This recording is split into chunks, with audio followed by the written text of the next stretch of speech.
નમસ્કાર મિત્રો, સ્વાગત છે તમારું આપણી આ યુટ્યુબ ચેનલમાં જેનું નામ છે ગુજરાતી જીકેની જમાવટ।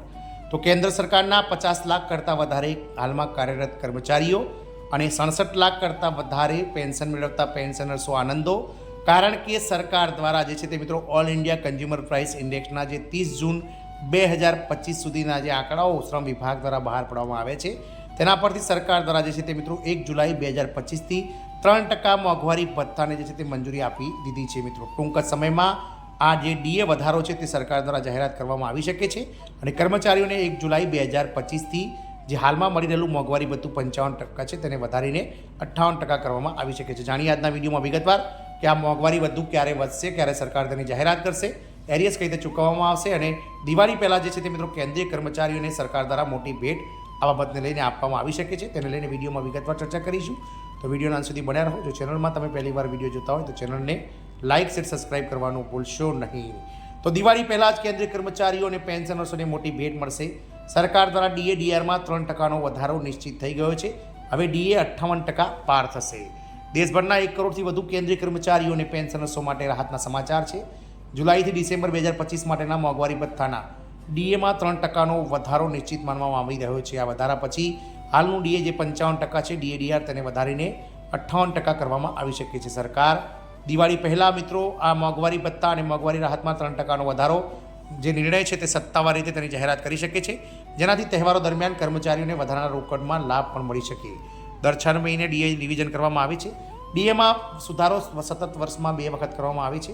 પહેલું 1 જાન્યુઆરી અને બીજો 1 જુલાઈ, એટલે કે જાન્યુઆરી અને જુલાઈ મહિનામાં જે મોંઘવારી છે મિત્રો 6 મહિનાની પાછલા તેના અનુસંધાનમાં જે છે તે મોંઘવારી ભથ્થું વધારવામાં આવે છે। આ સુધારો ફુગાવાના દર અને 12 મહિનાના સરેરાશ કન્ઝ્યુમર પ્રાઇસ ઇન્ડેક્સના જે છે મિત્રો ઇન્ડસ્ટ્રીયલ વર્કર્સના એટલે કે ઔદ્યોગિક કામદારો માટે ગ્રાહક ભાવ સૂચકાંકના આધારે નક્કી કરવામાં આવે છે। તાજેતરમાં જ ભારત સરકારના જે છે તે શ્રમ વિભાગ અને લેબર બ્યુરોએ જૂન 2025 માટેના કન્ઝ્યુમર પ્રાઇસ ઇન્ડેક્સ ઇન્ડસ્ટ્રીયલ જે વર્કર્સ છે મિત્રો ડેટા જાહેર કર્યો છે, જે 1 પોઈન્ટ વધીને 145 થયો છે। ગયા વખતે ડીએમાં 6-7 વર્ષ બાદ જે છે તે સૌથી ઓછો વધારો નોંધાયો હતો અને ગયા વર્ષથી એટલે કે 1 જાન્યુઆરી 2025થી ડીએમાં ફક્ત 2% વધારો થયો હતો, જે હવે 3% વધતા કર્મચારીઓએ અને પેન્શનર્સોએ રાહતનો શ્વાસ લીધો છે।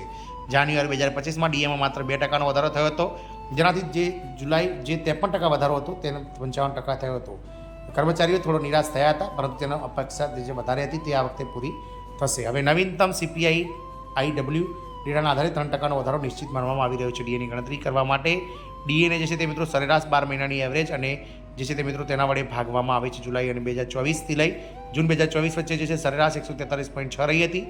સરકારી નિયમો મુજબ દશાંશ સ્થાનો છોડી દેવામાં આવે તો તેની પછી પણ 58% ડીએ નિશ્ચિત માનવામાં આવી રહ્યું છે। આ વખતે ડીએ વધારો વધુ ફાયદાકારક રહેશે। જાન્યુઆરીથી જૂન 2025માં કર્મચારીઓને 2% વધારો મળ્યો હતો, પરંતુ જુલાઈ ડિસેમ્બરના ક્વાર્ટરમાં જે છે તે 3%નો વધારો થશે। આ વધારો તહેવારો પહેલાં આવશે, જે કર્મચારીઓને બોનસ જેવી રાહત આપશે। ડીએ ક્યારે જાહેર થશે?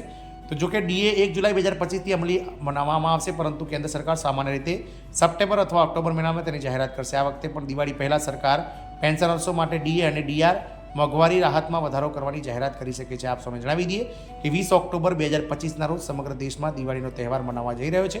ત્યારે આ તહેવારો પહેલાં એટલે કે સરકાર દ્વારા સપ્ટેમ્બરના એન્ડિંગમાં જે છે તે અથવા તો ઓક્ટોબરની શરૂઆતમાં જે છે તે મિત્રો આ ડીએડીઆરનો વધારો જાહેર કરવામાં આવી શકે છે। 7મા પગાર પંચનો અંતિમ તબક્કો, 8મું પગાર પંચ હજુ પણ અધૂરું। તો જાન્યુઆરી 2025માં 8મા પગાર પંચની જાહેરાત થઈ હોવા છતાં ન તો ચેરમેન ન તો સભ્યોની નિમણૂક કરવામાં આવી છે, ન તો તેની સંદર્ભ શરતો એટલે કે ટીઓઆર હજુ સુધી નક્કી કરવામાં આવ્યા છે। આ તરફથી એવા સંકેત મળ્યા હતા કે એપ્રિલ સુધીમાં ટીઓઆર તૈયાર થઈ જશે, પરંતુ હજુ સુધી કોઈ નક્કર પ્રગતિ થઈ નથી અને 8મું પગાર પંચ લાગુ 1 જાન્યુઆરી 2026થી થવા જઈ રહ્યું છે। ત્યારે 8મા પગાર પંચ પહેલાંનો 7મા પગાર પંચનો આ છેલ્લો ડીએ વધારો છે, એટલે કે હવે 58% જે મોંઘવારી ભથ્થું છે તે સરકાર દ્વારા 8મા પગાર પંચમાં જે છે તે મિત્રો બેઝિક સાથે મર્જ કરી અને ડીએને શૂન્ય કરી ફરીથી શરૂ કરવામાં આવી શકે છે। હાલ આ ડીએ જે છે તે મિત્રો વર્ષ 2028 સુધી વધતું રહેશે, પરંતુ આ જે લાગુ કરવામાં આવશે જ્યારે સરકાર દ્વારા કર્મચારીઓ માટે, ત્યારે જે 58% મોંઘવારી ભથ્થું છે તેને તો ચોક્કસથી મિત્રો ડીએમાં મર્જ કરી દેવામાં આવશે। જય હિન્દ, અસ્તુ।